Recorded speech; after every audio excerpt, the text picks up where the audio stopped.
সিলেটের শাহজালাল বিজ্ঞান ও প্রযুক্তি বিশ্ববিদ্যালয়ে ছাত্রীদের বিক্ষোভ কর্মসূচিতে ছাত্রলীগ কর্মীরা হামলা করেছে বলে অভিযোগ উঠেছে। শনিবার 15 জানুয়ারি সন্ধ্যা 7টার দিকে ওই হামলায় কয়েকজন আহত হন। হামলার জন্য ছাত্রলীগকে দায়ী করেছেন আন্দোলনরত শিক্ষার্থীরা।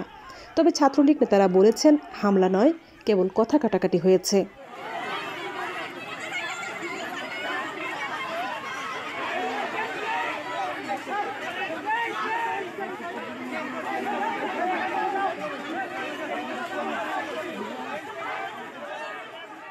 জানা গেছে, শনিবার বিকেল 5টা থেকে বিশ্ববিদ্যালয়ের ভেতরের প্রধান রাস্তা কিলো সড়কে অবস্থান নিয়ে বিক্ষোভ শুরু করলে সেখানে হামলা চালায় ছাত্রলীগ কর্মীরা।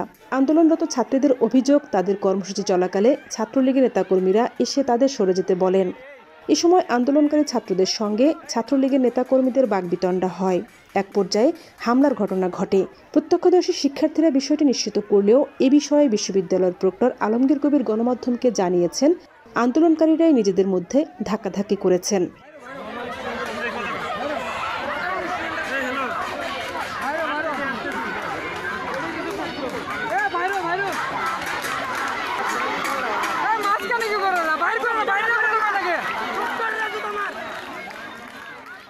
বিশ্ববিদ্যালয়ের বেগম সিরাজুন্নেসা হলের প্রাধ্যক্ষ ও সহকারী প্রাধ্যক্ষদের পদত্যাগ, হলের যাবতীয় ব্যবস্থাপনা দূর করে সুস্থ স্বাভাবিক পরিবেশ নিশ্চিত এবং ছাত্রী বান্ধব ও দায়িত্বশীল প্রাধ্যক্ষ কমিটির নিয়োগের দাবিতে আন্দোলন করছেন ওই হলের ছাত্রীরা।